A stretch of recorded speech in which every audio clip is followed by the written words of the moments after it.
All right, guys, we're going to rock and roll here shortly. Take a look at the screen for the headlines we're going to chat about today. Three of today's topics and headlines are directly from three of our MVP viewers and listeners. In fact, four of them. Vanessa Parkhill sent me the topic for Henrico County. So Vanessa Parkhill, thank you for that. That was your influence, Queen of Earlysville. Travis Hackworth sent a phenomenal DM on the co-op grocery business model. He watches the show regularly in Danville, Virginia. Thank you kindly, Travis Hackworth, for that. I will relay your commentary to the viewers and listeners. John Blair put a topic on my radar about the incubator, biotech incubator coming to Roanoke in 2024. I thought John Blair's comment was insightful and really got me thinking. And Deep Throat has got just fantastic data. Deep Throat is a data-centric guy, and I love numbers. I love data as well. He put some data together for us on neighborhoods locally and their walkability to grocery stores. So we'll continue some of the conversation from yesterday that I thought was really, really good. Bill McChesney, the mayor of McIntyre, welcome to the program. Please like and share the show. If you could hit the like button for us now, that would mean a lot on Facebook, or retweet the show, leave comments in the show, spread the gospel. That would mean quite a bit to us. We work hard for you, and the only thing we ask in return of that hard work is just sharing the show or liking the show or asking questions in the comment section and participating. We will get rocking and rolling in T-minus 10 seconds.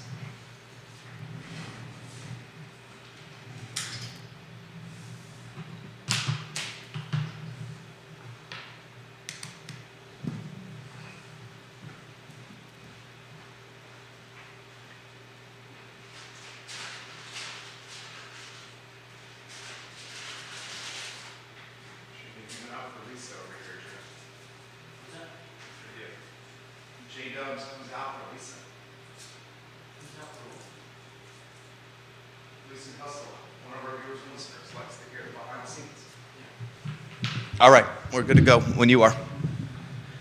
Quiet on the set.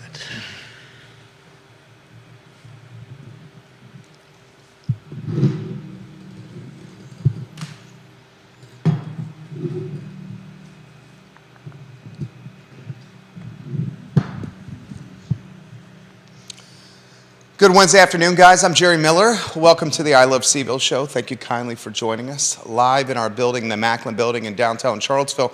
Our audience, though, anywhere where social media is popular, so that means pretty much anywhere in the world, we talk topics that are Charlottesville and Central Virginia related, and we do it through a lens of what's best for this community. How do we make the community better?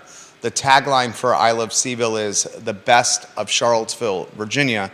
So that's kind of the viewpoint we take when putting the content together for the shows we do each day. Today's show is unique in that, well, I don't even say unique, and you know what? I don't even think that's the right phrase. Today's show features a lot of content that has been crowdsourced by MVP viewers and listeners. And frankly speaking, there's 4 topics on the rundown that were literally crowdsourced by some of the favorite people that watch and listen to this show. Vanessa Parkhill sent me the topic that I'm going to relay to you on Henrico County. Vanessa Parkhill is the Queen of Earlysville, and Henrico County, for the second straight year, is offering a real estate tax credit to homeowners. We will offer some perspective on that in a matter of moments. Deep Throat put together, he is an anonymous viewer and listener of this show, sends me DMs on Twitter that I very much look forward to every day. I sincerely mean that, Deep Throat. I look forward to your direct messages. He sent some data which we will feature on screen, neighborhoods in Charlottesville and the proximity of these neighborhoods to grocery stores from a walking standpoint. So we will highlight which neighborhoods in Charlottesville have far distances to walk to grocery stores and close ones. It's a follow-up on yesterday's show that I thought was dynamite on food deserts and grocery stores and walkability or the lack thereof for Charlottesville, Virginia. I'm going to ask you guys a question. Charlottesville legitimately bills itself, Charlottesville promotes itself on its trolleys as a world-class city. It's literally part of the branding on the wrap on the trolleys. Can we really be a world-class city if walking around the Charlottesville area, bicycle riding around the Charlottesville area, is nightmarish or dangerous or difficult? I would imagine an aspect of being a world-class city is efficient and easy and approachable walking and biking, because not everyone has a car.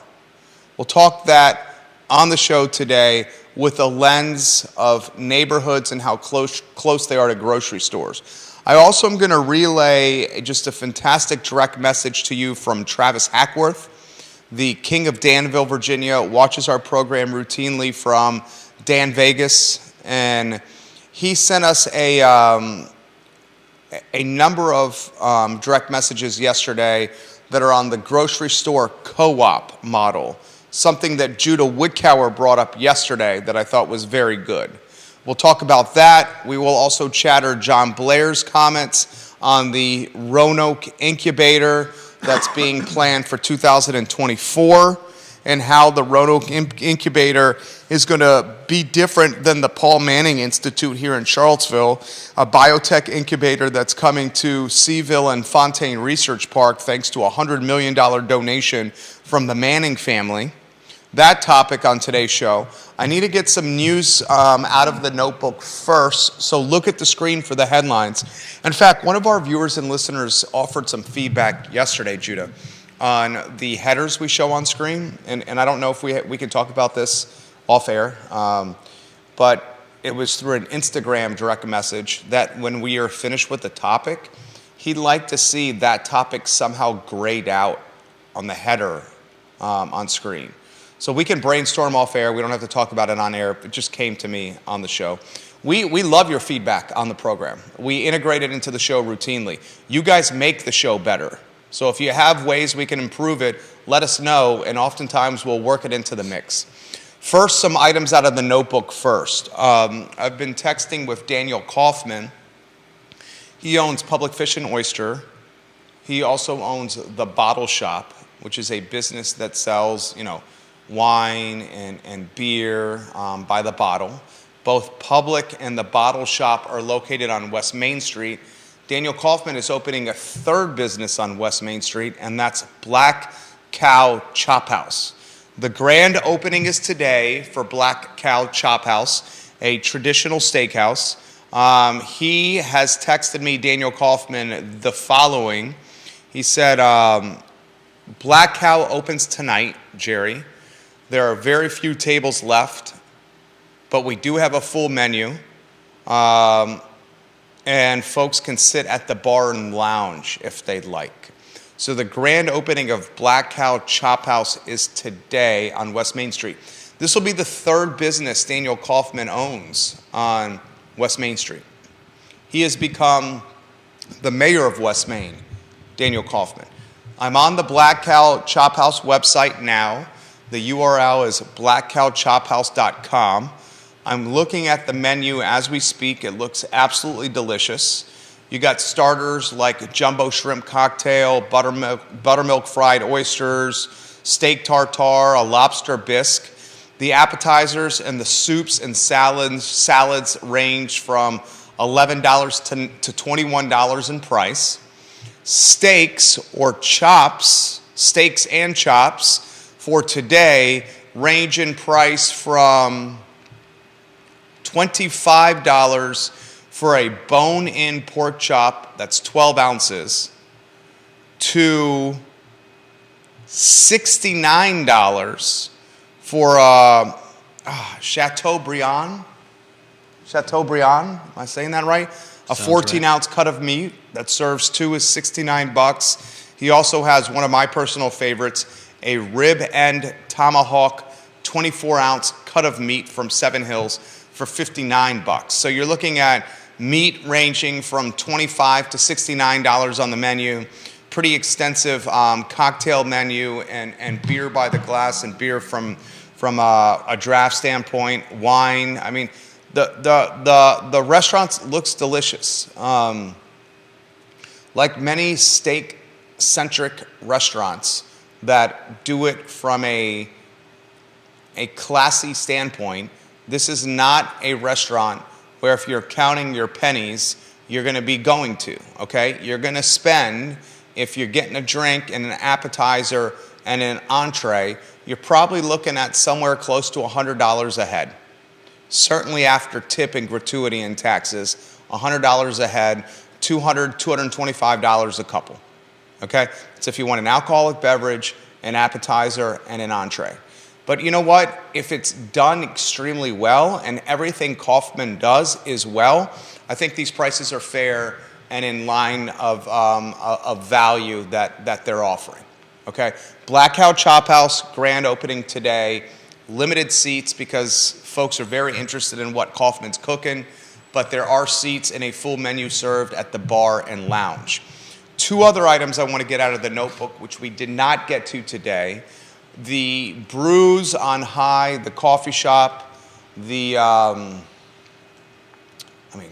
it was open for New York Minute, this coffee shop on High Street. Officially closed. The Spice Diva and the Purple Building also officially closed. I want to get a two-shot set up. Let me know when you have that ready to go and we can weave you in the mix, Judah. What should replace Brews on High and what should replace the Spice Diva? The Spice Diva's got a fantastic location in the Purple Building on West Main Street. Brews on High, the location not nearly as good as West Main and the Purple Building. So we'll go to the two-shot. We'll welcome a man that is quickly becoming one of the most popular people in Central Virginia, Judah B. Wickhauer, known up and down the Eastern Seaboard as J-Dubs. More than just a director, his perspective and commentary appreciated and welcomed. Yesterday, I thought he hit a grand slam. Brews on High is a tricky spot. The positives for Brews on High is they're right next to that Centera medical office, the walk-in. Does that get that much? I mean, I would imagine there's a fair amount of folks working there. So maybe they want to get a fresh air, they walk, get a coffee next door. Yeah. I think one of the damning aspects of Brews on High, there was a couple of damning aspects for Brews on High. Obviously, the owner was way overextended financially. That was headwind number one, right? Yeah. Financial malpractice when it came to a lot of these restaurants in the Champion Hospitality Group. Second headwind Brews on High had was the construction on High Street. Yeah. The construction on High Street coincided with the opening of this business, and construction just scared people away from navigating some kind of drive-through coffee shop business. I mean, I don't even know if you could go over there. Would you have had to go around? You would have had to go around. Yeah. Yeah, you would have had to go around. That's exactly right. Because, there was no turning right onto that road from, if you're coming from the downtown. If you're coming this way, like, I used to drive by there and wonder where this place was. I was like, how are they even doing business? How are they even doing business? Yeah, we were wondering the same, and obviously they weren't doing business. I mean, at one time, Brews on High was for sale for $1. Yeah. He was just trying to offload the lease to get his name off the lease and the monthly payments tied to it. Right. I mean, that's how grave the situation was. Yeah. Okay? Brews on High is a former bank building, and the bank has limitations on what can go in this location.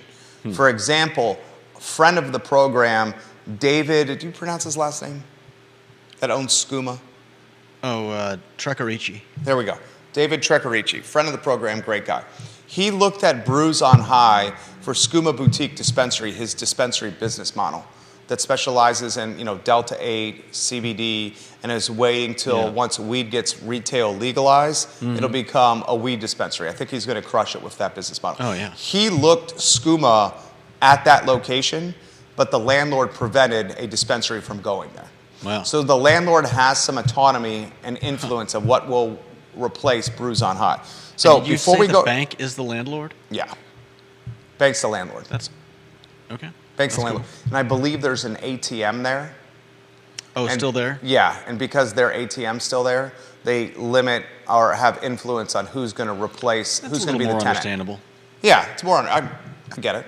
I mean, as Neil Williamson says, property owners have rights.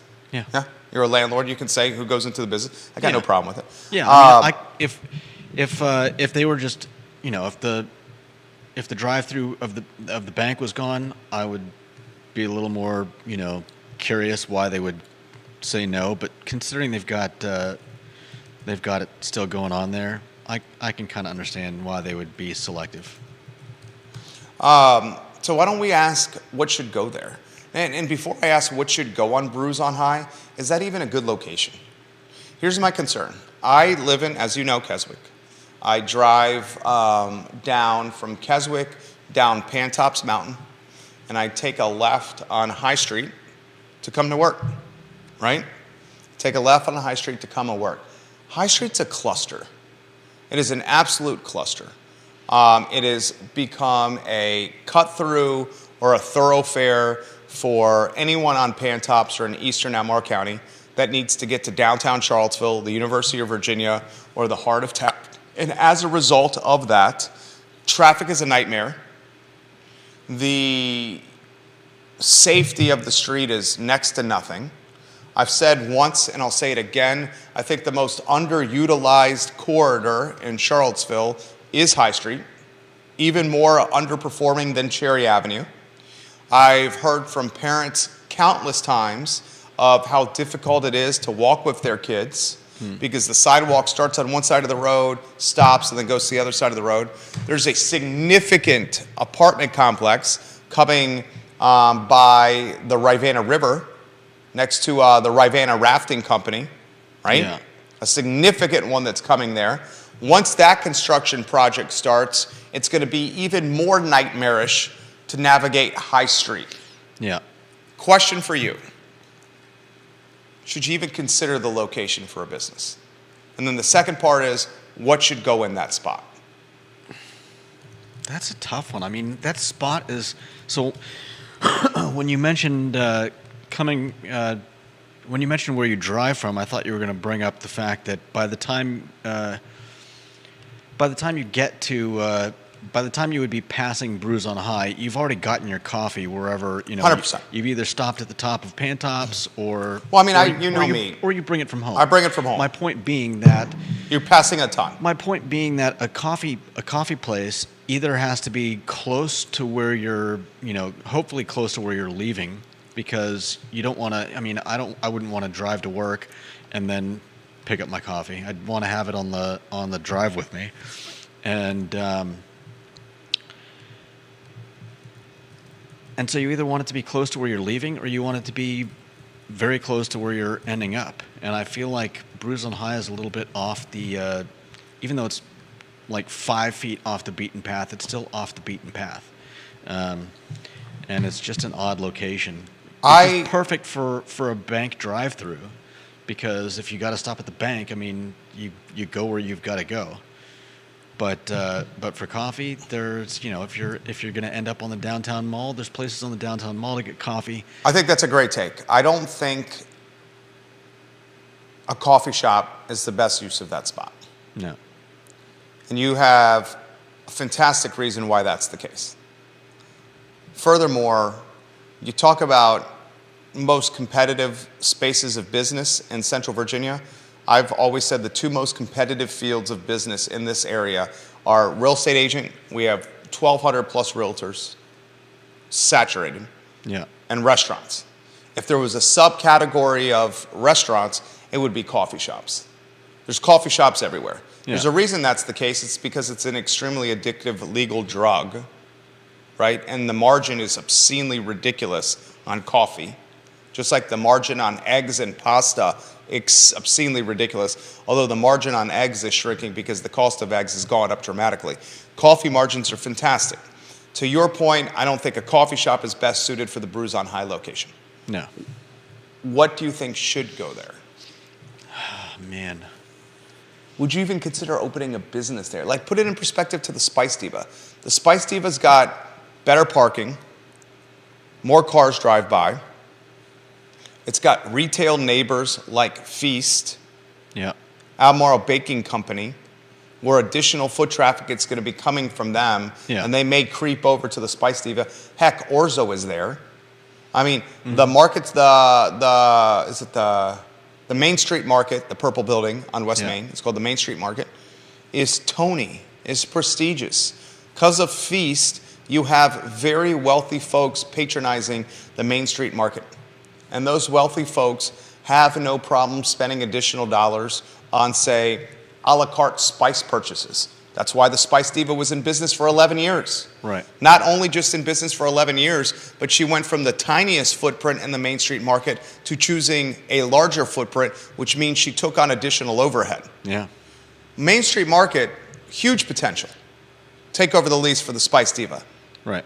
Huge potential. You got Orzo, you got Feast, Yeah. Albemarle Baking Company, all driving foot traffic to wherever it goes there. Even got a Remax location there now. In the old Spice Diva spot, there's a Remax satellite office that GR Falls and Pat Burns run. Okay? So I see huge potential there. The Spice Diva spot, retail could go there. Maybe another food-focused business could go there. Maybe a service-oriented business can go there. She's already got it built out for some kind of omni-experiential business model to happen. Brews on High?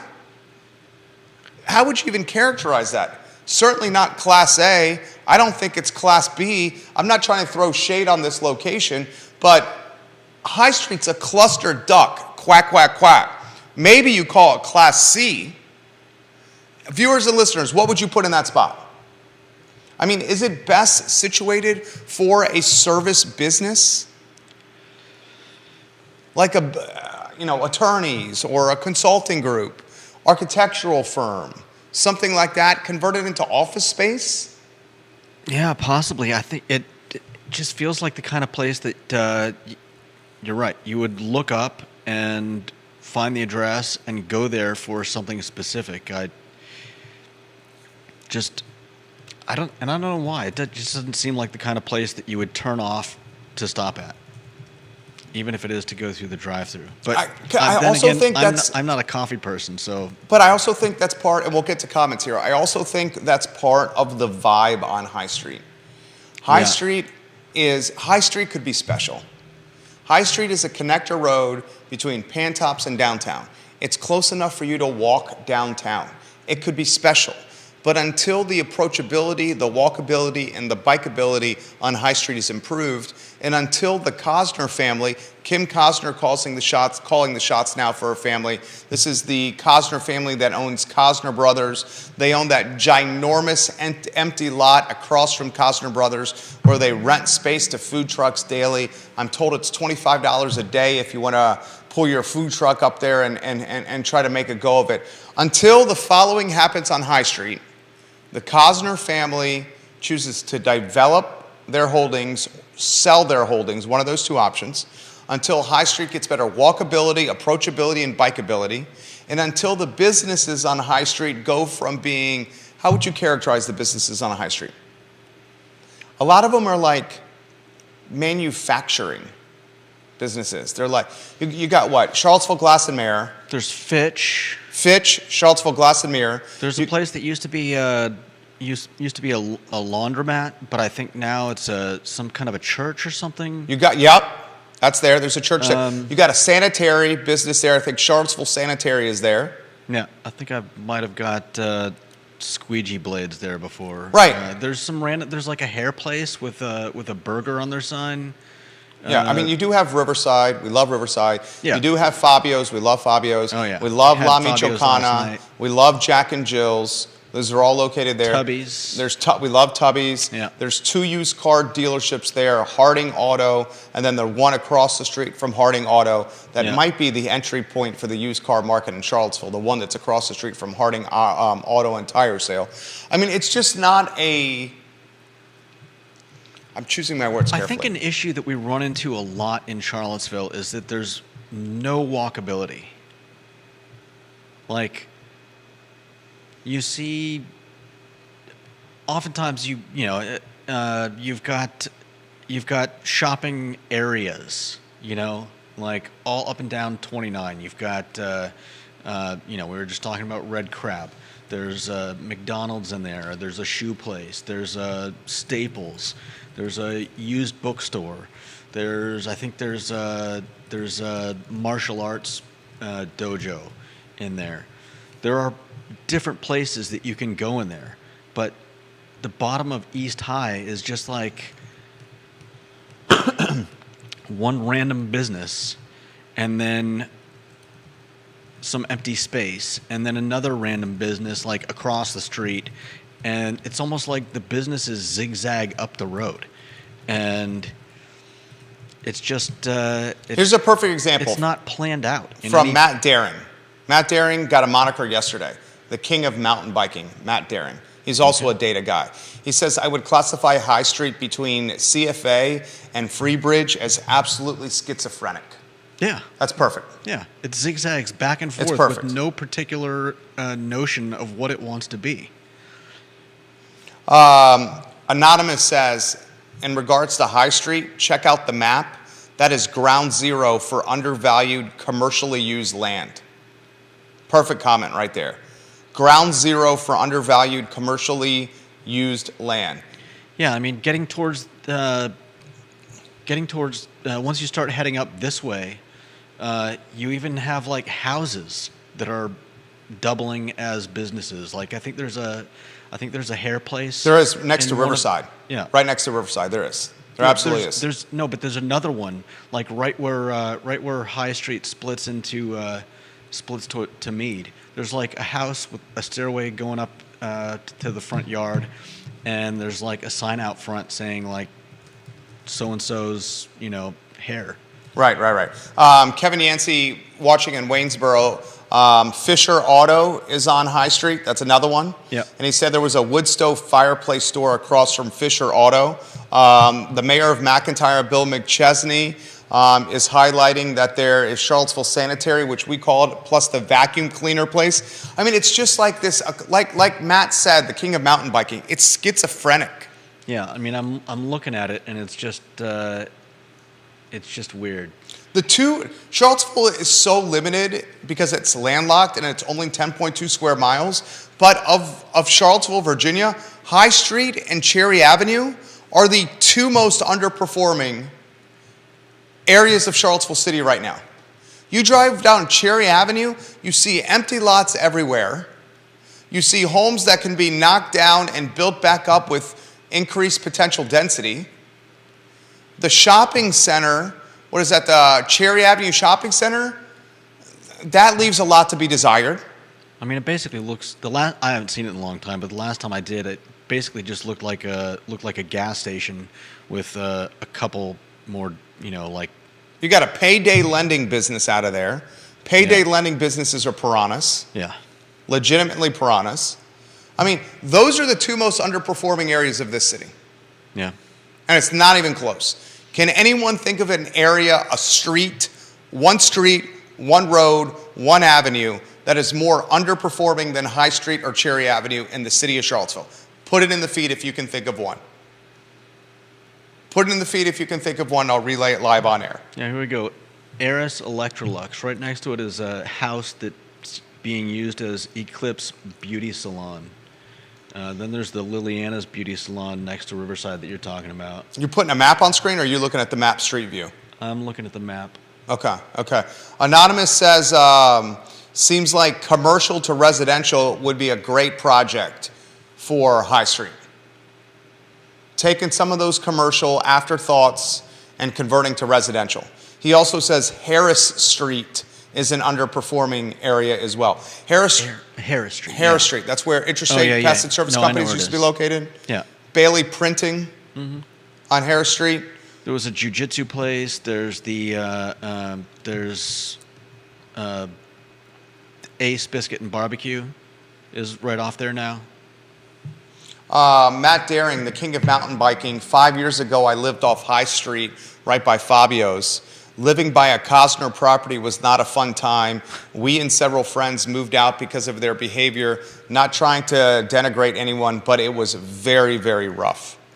Very, very rough. The reality is this, the Costner family owns much of High Street. Much of High Street. And it's been the family for a long time. Now Kim is calling the shots. She's a realtor. I would love to see potential new development and innovation on this road, or perhaps the selling of some of these holdings. Would love to see it. And while I love the food truck area that's across from Costner Brothers, I love Tacos Gomez. Some of the best tacos are Tacos Gomez. Scott Aaronworth, the king of Virginia Beach, I'm not sure if he's watching today, brought us Tacos Gomez on Monday, and it was dynamite. I play racket sports with the owners of Tacos Gomez. Kevin and Miguel Gomez, you guys are rock stars. I love you guys. And they're great people. And they're great people. You know them? Oh yeah. I mean, the guy, when I go there, I take Liza and just let her wander around the parking lot, and he'll ask if he can give her, stuff from the grill. So she'll come up and he'll grab some, he'll grab some meat from. Love it. Yeah. I absolutely love it. I Great guy. love Tacos Gomez, and I love the food trucks. Mm-hmm. But I will caveat it by saying this. Does anyone think the best use of that land, the blacktop, the asphalt parking lot where the food trucks are parked, is the best use of that piece of land home to 8 food trucks every day? Right. Probably not. And then there's a big swath of just gravel. Right. Exactly. Big swath of gravel. Is the best use of that how it's being used now? Probably not, considering we're landlocked and we don't have anything anywhere else to build anything. Mm-hmm. I mean, you talk about the most underutilized properties, and you know what? I should have added that to the list. Most underutilized properties in Charlottesville? What was it? I Love Seaville, West Main Street parking lot. Let me see if I can find that list. I should have added that to the list. The problem with that is it kind of wraps the corner, and there are some houses. There's a house right up on that hill directly behind the food trucks. That parking lot across from Costner Brothers should be on the list of most underutilized land in Charlottesville. We included the Staples parking lot, Old Vinegar Hill location. We included the West Main Street parking lot. Alan Kajin owns that. I never see that full. It's freaking-enormous. Okay? We included the Charlottesville City Yard. Why the hell does Charlottesville and a landlocked city take significant acreage in a prime location and use it for pickup trucks and heavy equipment? Makes no sense. Lease some space and some land from Albemarle County that they have plenty of, do a joint venture, and take the city yard and make it something special. Yeah. We talked about the Kim's Market IGA grocery on Cherry Avenue as being underperforming. We talked about Ix Park being underperforming. I don't think the future of Ix Park is what we know it today. I know that hurts a lot of people because they like the quirkiness and weirdness of Ix Park, but that's not the future of it. I think you put that Costner Brothers parking lot on High Street on that list. Do you not? Yeah. I mean, we have no land. Right. Let's make best use of the land that we have. Definitely. All right, so a couple items I wanted to get out of the notebook before we get to some of the... one more item. This one's from Vanessa Parkhill. Vanessa, thank you for sending this to me. I'm going to actually go to your direct message, Vanessa, and open up what you sent. Then we're going to get into Travis's comments on the co-op business model, Deep Throat's walking scores for neighborhoods and how close they are to grocery stores via walking. We'll put that on screen. I'm still surprised. And then John Blair's comments on the Roanoke Biotech Institute. And we'll close with something that Judah wants to talk about. People versus profits. Is money all that matters in 2023? First, the Henrico news. This is literally, I'm going to read verbatim from the Henrico County, Virginia government Facebook page. For the second straight year, Henrico County is proposing to give homeowners a credit on their real estate taxes to help offset rising values. property owners would receive an amount equal to 2 cents per $100 of their real estate's taxable value for 2023. This credit will put extra dollars in our residents' pockets for everyday expenses like gasoline or groceries, County Manager John Vitt-Holkus said. It's another example of our commitment to fiscal prudence, and it sends a powerful message on this Valentine's Day. Henrico is a county with heart. I love it. And why I relay this to you is there are municipalities in Virginia That care. that care. There are municipalities in Virginia that are putting citizens and their bank accounts and the little money folks have these days and prioritizing them. Yeah. It's not just government and spend some more like we're seeing in Albemarle County in the city of Charlottesville. I would even make this argument. Charlottesville City Councilors said in a recent meeting that they were against raising the real estate tax rate because they know the real estate assessments have gone up double digits for 2 straight years, Judah. Right. So Snook and Pinkston and Wade, they said we're not inclined to raise the real estate tax rate. I'm inclined to say that's not even enough. Yeah. Lower the tax rate. You're getting a surplus of revenue on the assessments. Over 10 million plus on the assessments you're going to get. Because of that surplus of revenue, why not consider lowering the tax rate, the real estate tax rate? Keeping it the same is not enough. Yeah. It's not enough, okay? And some of these folks are in an election year. The mayor being one of them, friend of the program, love Lloyd. I love Lloyd. I love Lloyd. I respect you, Lloyd. I enjoy everything about running into you around this building, sir. I have tremendous respect for you. You know I do. But keeping it the same is not enough. It's not enough. We're still getting hammered and hit. You agree with that? Yeah, definitely. Though in regards to this being an election year, I don't know that we're really spoiled for choices. I mean, we have had some great choices. Not yet. We're not. Well, for instance, our good friend Bellamy Brown, I feel was a great choice, but wrong place. Oh yeah. Well said. That's well said. Well, imagine if Bellamy Brown, okay, so is Bellamy watching? Someone tag Bellamy Brown. In fact, let me see if he's watching. I can probably see right now if Bellamy's watching. I'll say this. Are you ready for this, Judah? Someone tell Bellamy Brown to watch here. Bellamy Brown is running for delegate, Sally Hudson's seat. Mm-hmm. He's running as a Democrat. Yeah. Probably should have run as a Democrat in 2019. If Bellamy Brown had run as a Democrat in 2019, he'd be on council right now.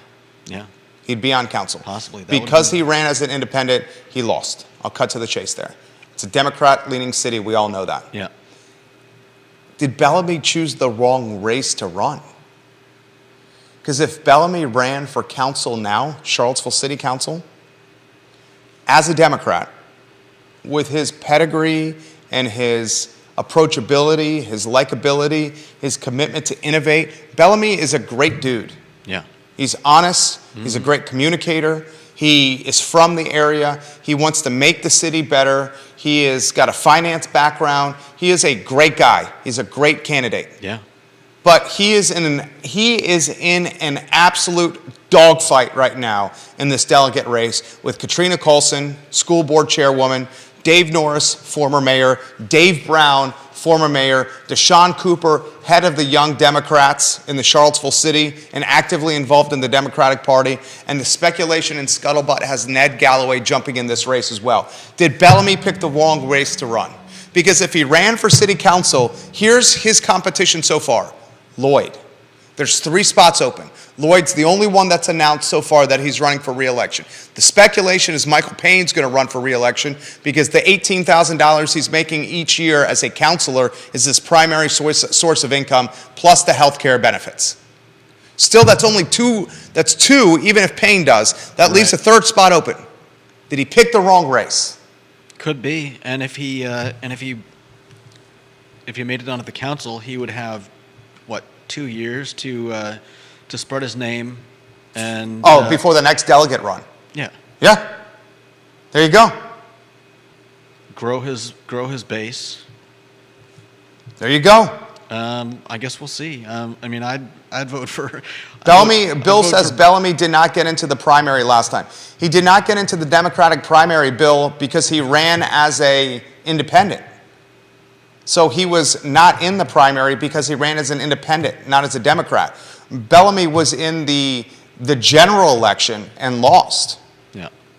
Could he change his mind? I think the odds of I love Bellamy Brown. He's in a literal competitive dogfight with delegate. In the council race, if he ran for Charlottesville City Council, Yeah. You're saying who would? he'd be a front runner.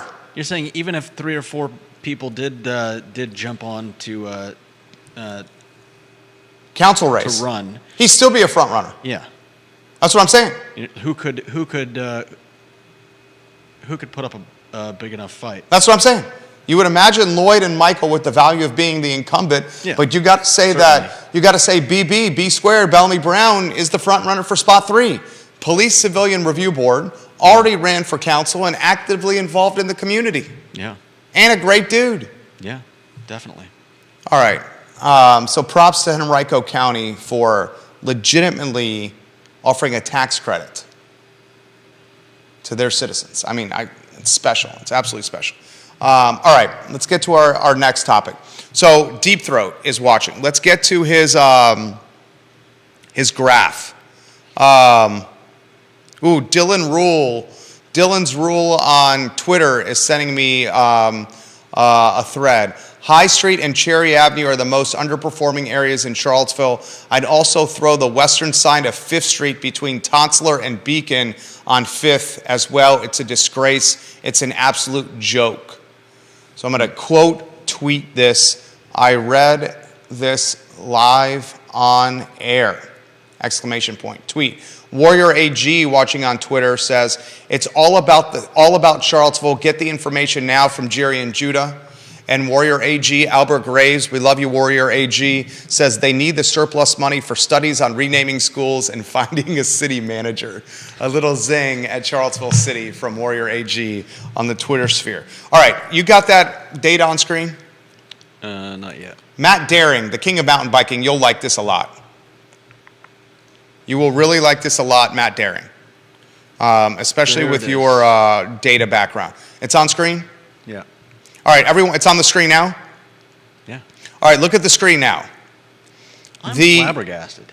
Okay, we can talk about it. We can break it down. You think these times are light, is what you're saying. Yeah, I mean, I could be completely wrong, but I mean, Let me set the stage of what they're looking at. Okay, and then you tell us why you're flabbergasted. Okay, the neighborhoods on the left are Charlottesville City neighborhoods. Yeah.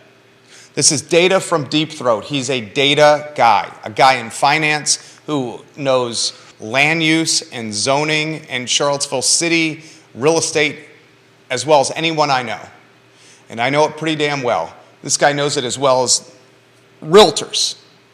Anonymous does. So neighborhoods on the left on screen, and on the right is a column of numbers that are minutes. These minutes are time from walking from the neighborhood to a grocery store. So the first line is Barracks Road. If you live in the Barracks Road neighborhood, it takes you 4 minutes and basically 4.5 minutes to get to a grocery store via foot. If you live in the Barracks Rugby neighborhood, 16 plus minutes. The Belmont Carlton neighborhood, 9.5 minutes. Fifeville, almost 18 minutes. Fry Springs, 22.5 minutes. Of all the neighborhoods, the furthest from a grocery via foot is Greenbrier, which is nearly 29 minutes by foot, according to Deep Throat's data. Now, he does say this. Google, with Google Maps and walkability, he says, I find for him, he's talking himself, that Google runs about 25% long, but he says, I'm a New Yorker, so I walk very, very fast like the New Yorker I am. Okay. You think some of these times are light. I mean, it's not like I could point to one and say that it should be longer. I just know that I looked up my own address, which is just on the border of Seaville and Albemarle County. You're right on the line. And I was over an hour to any of the grocery stores. I find that hard to believe. Do you know how long it is to Aldi? You live in Stonehenge. Can I say that? I just said that. I'm sorry. Yeah. I apologize. No, I mean, what are they going to do? Like, go Okay, house well, to we don't house need to talk looking about for that. me? Yeah, I'm not gonna talk. Okay.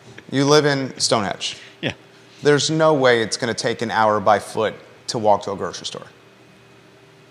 I believe it would. Is the Food Lion on the base of Pantops the closest grocery to you? I think it is. And that one might have actually been under an hour, but it was still like 48 minutes. According to Google Maps. Yeah. And he thinks Google Maps run about 25% heavy. And it makes sense because if Google Maps is going to do walking time, they're not going to do it for fast people. Right. They're going to do it if you're the slowest walker ever, that's going to be the time. And then if you beat it, you're pleasantly surprised. You'd still be looking at you're looking at 36 minutes. 13 and a half minute savings there. So if you said that Google Maps had 48, really you're looking at, if it's 25% less, 35 minutes or so. Yeah, 36. I mean, that's still... He's saying Greenbrier. How close is Stonehenge to Greenbrier neighborhood? Stonehenge to Greenbrier? You don't have to give me an exact amount. 30 is the longest walk from a neighborhood in Charlottesville City, the Greenbrier neighborhood, and over 28 minutes in length of walking. Right? And he says he's sending me a DM on this now. This offers more perspective. These are median by property within the neighborhood. So half the property shorter, half of them longer. Yeah, that makes sense. That also makes sense. Yeah. For example, if you're deep in the neighborhood, like where we're at in our neighborhood, it takes me 4.5, 5 minutes just to get out of the neighborhood. Yeah, exactly. You know, where some people could be on the first right in my neighborhood, and it takes them 20 seconds to get out of the neighborhood. Right. It's like getting to where my parents live, and it's like, oh, hey, I'm here, but then I've got another 2 or 3 minutes to, make it to the back. Snake through the roads. Yeah, sneak through the roads. So that's a good point. Yeah. Now, this is a perfect segue into Travis Hackworth in Danville. Travis, who is watching now, his family, Travis, at one time was your family in the grocery business? I believe you said yesterday at one time your family was in the grocery business. We talked about yesterday we talked about a number of things grocery related. We talked about food deserts in Charlottesville City. And a food desert is a neighborhood that is so far away from a grocery store, walking wise, that residents in that neighborhood are left with processed food options often found at expensive convenience stores, otherwise known as bodegas. Yeah, or no options. Or no option. Eating your meals from a bodega or an expensive convenience store is going to have a number of negative impacts. A, it's much more costly to buy food from bodegas or convenience stores. B, the food is extremely processed, very rich in sodium, and frankly, very bad for you. Why it's processed and rich in sodium is they have longer shelf lives in these bodegas because there's less foot traffic clearing the shelf space, churning the food, buying the store out of food, so they have to reorder. The food stays at these bodegas longer. So if your diet consists of bodega food, your diet's probably pretty crappy. Your diet's pretty crappy. I mean, it's the same thing if you're shopping the inside of any grocery store. You'll always find the organics on the outside. Yeah. And the inside is? The inside is processed foods. I mean, you've got boxed stuff, you've got stuff in bottles, boxes, tubes, whatever. Walk around the outside of the grocery store and you'll find the stuff that's the healthiest for you. Travis watching in Danville, yes. His great-grandfather uncle started a grocery store in 1942, and they grew it locally until the 1970s, and he worked in the grocery store for 12 years. Yesterday, Judah brought up a great point. I thought Judah was fantastic on yesterday's show. In fact, I think, and viewers and listeners, and I sincerely mean this, I genuinely mean this, have you not noticed with Judah Wickower that his contributions and his depth of perspective and commentary have improved significantly and now are a very welcomed and valuable part of this program? I would say you are blossoming as a broadcaster. Thank you. Your confidence level is skyrocketed, and the commentary is welcomed and appreciated. So the thesis that you offered yesterday was why, and I don't want to put words in your mouth here, why do we not have more locally owned grocery options owned by residents, smaller footprint, targeting neighborhoods, so we can solve the food desert issue, specifically a family living on the financial margin in Fifeville. Yeah. Look how far they have to go to get to a grocery. It's probably the Market Street Market. It may be the Food Lion on 5th Street, depending on where in Fifeville they are, or it could be Reed's on Preston. That's a long-ass walk. Yeah, no doubt. And then you added the line from the article in Charlottesville Tomorrow. Yeah. You're not going, if you're walking that far, you're not getting everything that you need. My wife listens to the show. She spent 13 years on the Upper East Side in Manhattan, worked for Blackstone, making 6 figures plus, bank. She said, I never bought fluids or liquid. Yeah. And brought them to my apartment. Because that's heavy. Too that's heavy to carry. the heaviest thing that you can buy. She said it was too heavy to carry. Yeah. Too heavy to carry.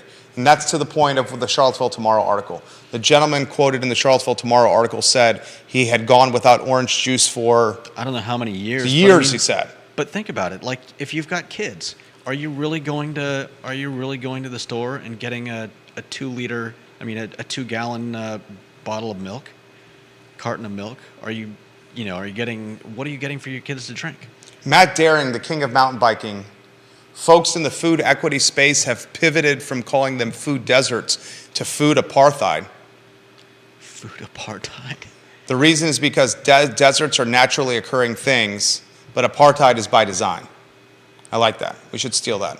We will update our nomenclature, king of mountain biking, based on this comment. Is it completely honest, though, to say that these food apartheid or desert areas are by design?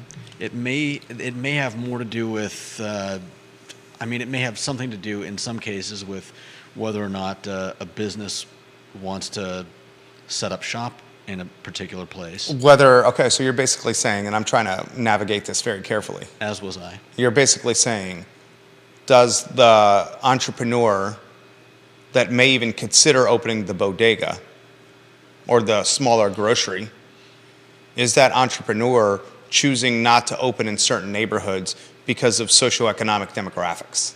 Yeah, that's basically what you're saying. Let's take it out of Charlottesville. I wouldn't want to open a store in South Central. I had to walk through the South Central neighborhoods at 3 a.m. once when I was there in LA, and it was a bit hair raising. But sure it was. Here's what Travis says.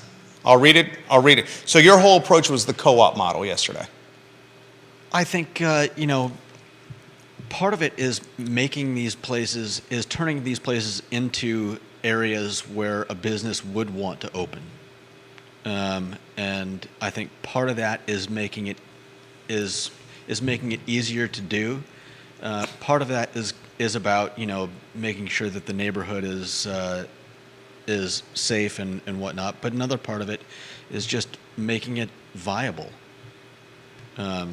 We talked yesterday about how hard it would be to set up small groceries like the Market Street Market, and I feel like, and this leads into I think what you're going to talk about now. So I'll let you get into. You're talking about Travis's insights. Yeah, I'm going to get to Travis here. First comments are coming in fast and furious. Anonymous takes exception to the grocery and the socioeconomic comments that we made.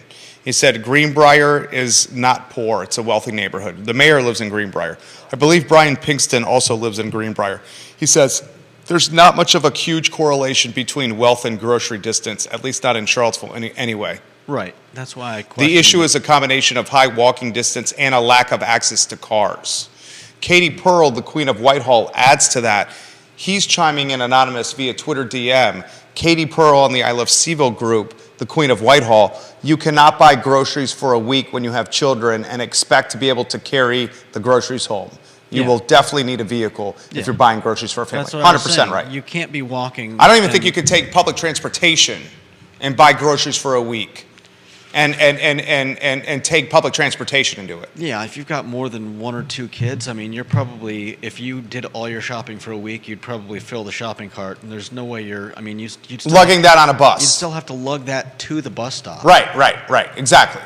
And you still have to and some of these shopping carts lock up when they're a certain distance away from the store. I just meant even The wheels stop moving on some of these shopping carts. They're Yeah. becoming smart shopping carts to Right. prevent people from stealing them. But I just meant if that hadn't even crossed my mind. But I just meant that at some point you're going to have to carry those. You're going to have to carry that shopping cart full of groceries to a bus or wherever, and then wherever the bus gets off, Lord willing, that's close enough to your home that you're not walking another half mile or mile. Sorry for interrupting. I apologize. Warrior AG says on Twitter, it looks like you could definitely build a grocery if you had the land in the Fry Springs, Jefferson Park Avenue area and be profitable, especially since they are both on the list you just showed. And he said, spring is definitely blooming for Judah. It is not an easy job talking to the millions. Kudos, Judah Wickhauer. Now, for the sake of time, because we have a 1:45 meeting here, and we need to get to Travis's comments. I also want to get to John Blair's comments too. Here's what Travis said, the King of Danville. And this is on the co-op concept that came up yesterday. One of the ways to get a local market back into the system and neighborhoods is to create a co-op and expand that brand from food desert to food desert. Now, you would have to have somewhere between 15,000 square feet of space to scale it properly to meet the minimum threshold for ordering from a large wholesaler. Most wholesalers require a minimum $60,000 per week order per store. The key is the experience, and when it comes to grocery stores, you need the small boutique restaurant or coffee shop included. The advantage that a co-op would have over Walmart or Kroger or Food Lion is the ability to adjust inventory to meet what the neighborhood wants versus a set offering like most big chain stores do, which sets a co-op apart from larger competition. He highlights a co-op in Hillsborough, North Carolina that built a building and included office space above it. The city rents those offices for essential services offered by the city. Ideally, you could do the same in this area if you had a vacant lot or parcels large enough. Now, my response to him was, I said, this is damn good. Literally, that's how I responded to him. I then said, wow, $60,000 per week is a massive commitment. That's a massive commitment. $60,000 is the minimum order times 52 weeks is $3,120,000 a year. $3,120,000 just for the food commitment, and that's the bare minimum. Yeah. That's before the rent, that's before the electric, the labor, everything. But are you having to fork that over at the beginning of the year? What's that? But are you having to fork? You're not having to fork that over at the beginning of the year, though. What do you mean? I mean that's spread out throughout. $60,000 a week. Yeah, I know. What, I don't understand. I don't follow here. Well, I got a scratch in my throat, so carry the show if you could, please. Well, you're mentioning how many millions it is, and that's you don't have. It's not like you have to come up with that money at the beginning of the year to ensure your food is delivered all year. It would be $60,000 a week, But you have to buy the food to get people in the door. Yeah, but you don't have to buy a year's worth of it. No. It's weekly. $60,000 a week. Yeah. Yeah, 100%. So I had some. The main issue with this, and I responded to this to him. He lives in Danville. He watches the show from Danville. The main issue is in Charlottesville City. We do not have a warehouse that's 15,000 square feet. But you could find one in Albemarle County, I'm sure. Potentially. And so here are some disparate ideas that I had about this concept, and one of my first thoughts, my mind ran to Zach Buckner, who used to run what was it called? it was I think a fairly similar idea. What the heck? Was Relay Foods. Yeah, Relay Foods. Yeah, he rented an office for me. And so I wonder how his expertise would mesh with something like this, putting something like this together, and then That's a good idea. and then further the warehouse space would be kind of like an Amazon fulfillment center. Yeah, like it would be a warehouse. And as Travis mentioned in the DM, what was it? Is basically saying that. What was it? Basically talking about the collective or the food hub. Basically that. Oh, that part of what works for the model is the ability to shift with your Come on now. with the people that shop there. And in this case, if you had like a fulfillment center that had all the food, then what he's talking about is easily done. X store doesn't need to have all the same stuff that Y store has or Z store has if they're selling to different people that want different things. And if somebody goes to X and wants something that they don't have there, they can make a quick call to the hub, to the fulfillment center, and get whatever it is that they want delivered to their store, probably within, a half an hour. Yeah. You can either wait there while you continue to shop, or you can just call ahead next time and be like, hey, I want to make sure that you've got this here when I get there. And Keep going. I don't mean to interrupt. Keep going. no, I mean, that's... I like the idea less of a massive fulfillment center, and then you're basically proposing a massive fulfillment center, almost like a warehouse, like Amazon has. And then you're proposing neighborhood hubs, little neighborhood groceries that source their groceries from that fulfillment center. So that fulfillment center could be the source for the Keswick grocery store, or the Fifeville grocery store, or the Greenbrier grocery store, or the Fry Springs grocery store. I mean, and as produce or goods are running out at these various little satellite groceries, the warehouse or the fulfillment center restocks them within a matter of hour. I like that idea less, and here's why. Less than what? Just having one massive warehouse that people go to. Now, the one massive warehouse that people go to doesn't solve the neighborhood problem. That's the thing here. If you want to let her 145 in, and then, okay, we're good. The massive fulfillment center does not solve the neighborhood problem. Right. That's the issue with my concept. You're basically talking about a grocery store. You are talking about a grocery store. So my concept is dumb too. Not dumb. That's the wrong word. The problem with the smaller ones, like you're saying, is the overhead's going to be obscene, because they're going to be paying rent for each of these smaller neighborhood ones, and they're going to have to staff each of these smaller neighborhood ones, and they're going to have electric water overhead for each of these smaller neighborhood ones. So you're basically creating... I'm not sure why that's such a big hurdle, though. Because the margins on the groceries are so sparse. But part of my thought process is that through the collective of whether it's multiple owners having something similar to like the bargaining power of a union, or whether it's one larger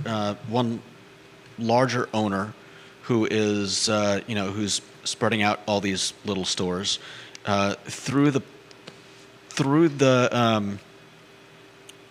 use of the hub, and not just the hub, but in terms of the actual spaces. If you're using your ability to basically bargain for lower prices. You're talking purchasing power. Yeah. You have purchasing power. You have economies of scale. That's what this is called. Yeah. That's what you're saying. So if they're all working together, or at least helping each other, then Yeah, you could potentially pass the savings on to consumers because you're buying in bulk for Keswick Grocery, the Fry Springs Grocery, the Greenbrier Grocery, the Fifeville Grocery. They're all buying under this one umbrella. And Yeah. because this one umbrella is buying in bulk for all these satellite groceries, you have economies of scale and purchasing power, and you can get fatter margins. You can create potential fatter margins. That's what you're saying. and in terms of property, maybe they just need someone like you, or somebody that knows what they're doing to bargain for a lower rate. I mean, I do, negotiation is And what I do for a living. And I'm throwing it out there not to say that you should do There it. are just others, that there are people that That's can, what I'm saying, yeah. that hopefully Wanted to can do this. emphasize that. There are we are a land of possibilities, and I just feel like if you got the right people together, you could solve a lot of problems. There you go. Matt, King of Mountain Biking, says this: what if we used Judas' concept but went with Japanese-style food vending machines to reduce costs and get them into neighborhoods? That's not bad right there. It would obviously. That's have to my be for- problem with the co-op model, and Matt's bringing up the point. The co-op model with these satellite groceries everywhere, that's massive overhead. That's serious staffing. Because you're going to be staffing locations everywhere as opposed to just staffing a team under one roof. It's much easier to manage people in Harris Teeter Barracks Road, one location, than if Harris Teeter had 13 small grocery stores all over Charlottesville with people in each of these small groceries. That's a human resources nightmare. That's fair. And the overhead is going to be way greater than just having one location. One location, when you start getting a location that size, the price that you're paying per rent per square is drastically lower, I'm talking price per square, than what someone would be paying for like a 1,200 square foot in Barracks Road. The person that's paying that's renting a 1,200 square foot store in Barracks Road is paying more per square foot than Harris Teeter. Because if Harris Teeter was paying the same square foot that the 1,200 square foot storefront, it would be... Yeah, nobody would rent it. No one would rent it. It would be unsustainable. It would not be sustainable. He says the vending machine concept and shares a link in the comment section of my personal Facebook page, The King of Mountain Biking does. Check that out. I like It's an interesting idea, but I feel like it runs into the same problem that like shopping at a gas station does. Like, obviously you're not. How are you gonna have like fresh produce? Well, I think that's what he's sharing with the link. Okay. Yeah. Matt, does the Japanese vending machine allow fresh produce? I don't know anything about the Japanese vending machines. I'm excited to learn about them. But can you have fresh produce in the Japanese vending machines? I mean, if you can sell cars in vending machines, I would like Carvana has done. Granted, is Carvana bankrupt right now? Damn near close to it. If you could do cars in vending machines, I would imagine you could sell heads of lettuce. He says they do carry fresh produce. He says they That's carry. cool. They carry fresh produce. Obviously, you're going to have a limited selection of items. What do you think he means by the question is neighborhood incursions? What does that mean? I think he means that somebody's going to have to go in and stock those on a regular basis, and that could be, I don't know, maybe it's not an easy thing to do. I'm not sure. Or it intrudes neighborhood quality of life? Yeah, it could also be like, where do you put that in a neighborhood? Vanessa Parkhill says, isn't one of the upsides of the co-op is they're not looking to make profit like most grocery stores? True. From my experience, the for-profit model ends up running more efficiently than the nonprofit model.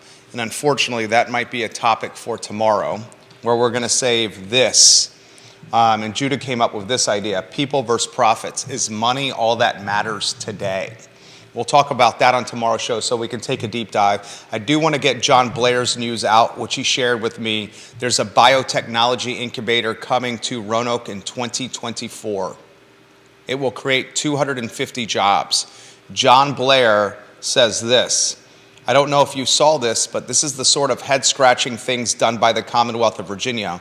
Roanoke and Virginia Tech just announced the receipt of a $15 million in state funds for a biotech incubator in Roanoke. I'm curious how this differs from the UVA Biotech Institute and its plans for spit-off biotech businesses. By the way, great show yesterday. It's a great question. Yeah. Is too many biotech centers a problem?